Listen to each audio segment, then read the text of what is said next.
Hello guys, வாங்க இன்றைக்கி மல்லிகை சீரியலில் என்ன நடந்துச்சுன்னு பார்க்கலாம். ராஜி மல்லியை ஃபோன் பண்ணி கொஞ்சம் வீட்டுக்கு வா, உங்ககிட்ட ஒரு விஷயம் பேசணும்னு சொல்கிறாங்க. அதுக்கு மல்லியும் வர்றாங்க. அதுக்கு ராஜி சொல்கிறாங்க, நீயே பாரு சொல்கிறாரு.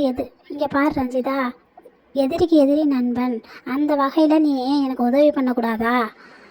அதுக்கு விஜயை ஜெயிலுக்குள்ளே அனுப்பணும் ராஜி, அவன்லாம் வெளியில் இருக்க வேண்டிய ஆளே இல்லை. நான் ஒரு கை நீ ஒரு கை, நம்ம 2 பேரும் ஒன்றும் சேர்ந்தோம்னா அவன் உள்ளே போயிடுவான் அப்படின்னு கதிரேசன் எங்கள் வீடு தேடி வந்து சொல்லிட்டு போகிறாருன்னு ராஜி மல்லியை பார்த்து சொல்கிறாங்க. இப்போ ரஞ்சிதா சாட்சி சொல்ல மாட்டேன்னு சொல்லிட்டானா விஜய் தப்பிச்சுக்குவான் அப்படின்னு நினைக்காத. அந்த ஆள் வேறு சாட்சியை ரெடி பண்ணிடுவான். அதனால் ஒரு வேளை நீ டிவோர்ஸ் பெட்டிஷனில் சைன் பண்ணிட்டு கொடுத்துட்டேன்னு வையி, கொடுத்தா என்ன நீ கொடுத்துருவ. உனக்கு தான் வெண்பான்னா அப்படியே உயிராச்சே. ரஞ்சிதா திடீர்னு கதிரேசனுக்கு சாதகமாக இருக்கிற மாதிரி ஆக்ட் பண்ணிவிட்டு கடைசி நிமிஷத்தில் அந்த ஆள் காலை வாரி விட்டுருவா. விஜயும் வெளியே வந்துடுவான். இல்லைன்னு வையே, என்ன நடக்கும்னு உனக்கே தெரியும் மல்லி. நீ ஏன் முடிவு பண்ணிக்க, நான் எதுவும் உன்னை கம்பல் பண்ண மாட்டேப்பா. கிளம்ப மல்லி, உனக்கும் வேலை இருக்குது எனக்கும் வேலை இருக்குது, இவ்வளவு தான் விஷயம்.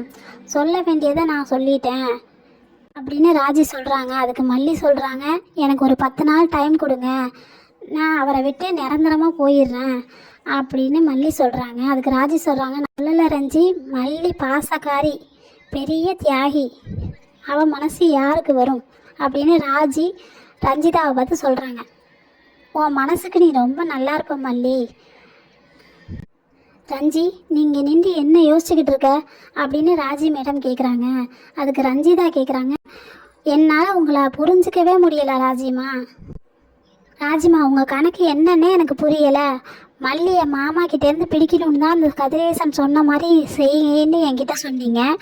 ஆனால் கேஸில் மாமா குற்றவாளின்னு ப்ரூஃப் ஆகிட்டா அவர் ஜெயிலுக்கு போயிடுவார்ல.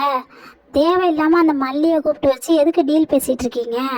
அவெல்லாம் ஒரு ஆளுண்டு உங்களுக்கு சரிசமமாக உட்கார வச்சு பேசிக்கிட்டு இருக்கீங்க. உங்களை என்னால் புரிஞ்சிக்கவே முடியலை அப்படின்னு ரஞ்சிதா ராஜியை பார்த்து சொல்கிறாங்க. அதுக்கு ராஜி சொல்கிறாங்க, அங்கே தான் இருக்குது இந்த ராஜேஸ்வரி போட்ட கணக்கு, அது வெத்து கணக்கெலாம் இல்லை, விவரமான கணக்கு. ராஜிமா, தயவு செஞ்சு நீங்கள் எல்லாத்தையும் எனக்கு எக்ஸ்பிளைன் பண்ணுங்கள், இல்லைன்னா நான் குழப்பத்தில் எதையாவது உளறி கொட்டி குழப்பத்தில் மாட்டிக்குவோம். ராஜி சொல்கிறாங்க, கதிரேசன் கிட்ட நான் பேசுகிறப்போ நீ கவனிச்சியா இல்லையான்னு தெரியல, இந்த டீலிங்கில் எனக்கு எந்த லாபமும் இல்லை, ஆனால் உனக்கு ஆதாயம் இருக்குன்னு சொன்னேன். ஆமாம் சொன்னீங்க, அதானே என்னோட திட்டமும். இவ்வளோ நாள் நீ என் கூடவே இருந்ததுக்கு நான் உனக்கு சாப்பாடு போட்டால் மட்டும் பத்துமா? உன்னோட வாழ்க்கையும் செட்டில் பண்ணுறதுக்கு வழி பார்க்கணும் இல்லையா? அதான நியாயம் கூட. இல்லைன்னா உன் மனசில் நீனே என்னை திட்டமாட்டியா? உன்னை அப்படியே விட்டுட்டா உன்னோட புத்தி கெட்ட அம்மாவுக்கும் எனக்கும் என்ன வித்தியாசம்? என்ன சொல்கிறீங்க ராஜிமா? செட்டில் பண்ணுறதுனா என்ன? எனக்கு கல்யாணம் பண்ணி வைக்க போகிறீங்களா? எனக்கு கல்யாணத்துலலாம் இன்ட்ரெஸ்டே இல்லை. அப்படியா, நிஜமாவா அப்படின்னு ராஜி கேட்குறாங்க. ஸோ கடைசி வரைக்கும் இப்படியே இருந்துடலான்னு பார்க்குறியா? வேறு வழி எனக்கு கல்யாணம்லாம் கொடுத்து வைக்கல ராஜிமா. சரி, மாப்பிள்ளை விஜயா இருந்தாலும் கல்யாணம் பண்ணிக்க சம்மதிக்க மாட்டியா? என்ன அப்படி பார்க்குற? உடம்பு முழுக்க வெள்ளை பெயிண்ட் அடிச்சுக்கிட்டாலும் கோழி தான், வாத்து தான். இப்போவும் உனக்கு விஜய் மேலே ஆசை இருக்குன்னு எனக்கு நல்லாவே தெரியும். அதை என்கிட்ட எப்படி சொல்கிறதுன்னு நீ பம்பிக்கிட்டு இருக்க, கரெக்டா? அம்மா அப்பா போனால் கூட பரவாயில்ல, நான் உங்கள் கூடவே இருக்கேன்னு நீ என் கூடவே இருந்தல்ல, நான் அதை என்றைக்குமே மறக்க மாட்டேன் ரஞ்சிதா. இப்போ என்னோட திட்டம் என்னன்னா, மல்லியை விஜய்கிட்டேருந்து கலட்டி விடணும். அதுக்கு நிறைய காரணம் இருக்குது.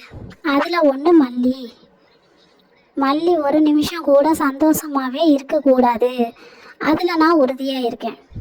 அவளுக்கும் எனக்கும் ஒரு கணக்கு தீக்காமலே இருக்குது. கதிரேசனோட கணக்கை காரணம் காட்டி மல்லி இப்போ மிரட்டில் அவள் தானாகவே டிவோர்ஸ் கொடுத்துட்டு போய்கிட்டே இருப்பாள். ஏன்னா பேசிக்காகவே அவள் பெரிய தியாகியாகவே வாழ்ந்து தியாகியாகவே செத்து போயிடலான்னு இருக்கா. ஸோ நாம் இப்போ அதை யூஸ் பண்ணிக்கணும். 2வது, வெண்பா யாருக்கிட்ட இருக்கணுங்கிற பிரச்சனை. வெண்பாவை விஜய் எந்த சூழ்நிலையிலையும் மிஸ் பண்ண மாட்டான். வெண்பாவை வச்சு கதிரேசனுக்கும் விஜய்க்கும் ஒரு இழுப்பறி நடக்கும். அதுக்குள்ளே நாம் பூந்து கதிரேசனுக்கு எதிராக ஒரு ஆட்டத்தை போட்டு விஜய் கூட உன்னை சேர்த்து வச்சா முடிஞ்சு போச்சு. நிஜமாவா ராஜிமா? நிஜமாதான். எனக்கு வேற என்ன ஆசை இருக்க போகுது? எனக்கு வேண்டியது என் சொத்து என் கைக்கு வந்துருச்சு. இனிமே உன்னோட வாழ்க்கை தானே எனக்கு முக்கியம். நீனும் அவனும் நல்லா இருங்க. அதுக்காக உனக்கு சொத்தெல்லாம் தருவேன்னு நீ நினைக்காத. உனக்கு கொஞ்சம் நகை மட்டும் போடுவேன். இல்லை ராஜிமா, அதெல்லாம் மாமா எதிர்பார்க்க மாட்டாரு.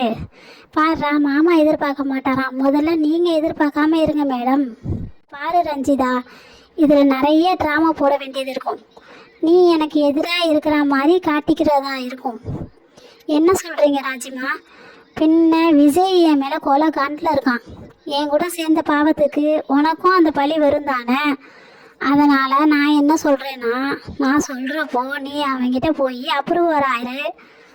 ராஜிமா, இதெல்லாம் ஒர்க் அவுட் ஆகுமா? இவ்வளோ நடந்ததுக்கப்புறமும் மாமா என்னை ஏற்றுக்குவாரா? பாருடா, கல்யாணம் வேணான்னு சொன்ன வாயி இப்போ மாமா என்னை ஏற்றுக்குவாரான்லாம் பேசுது. ஸோ இப்போவும் நீ அவன் கூட வாழணும்னு நினைக்கிற. அப்புறம் என்ன, வாழ வச்சுருவோம். இதை பாரு, எல்லாம் ஈஸியாக செய்கிறத நான் செஞ்சு வைக்கிறதுல என்ன பெருமை இருக்குது? நடக்காததை நடத்தி வைக்கிறதுல தான் இந்த ராஜிக்கு பழக்கம். அமைதியாக நடக்கிறத மட்டும் பாரு.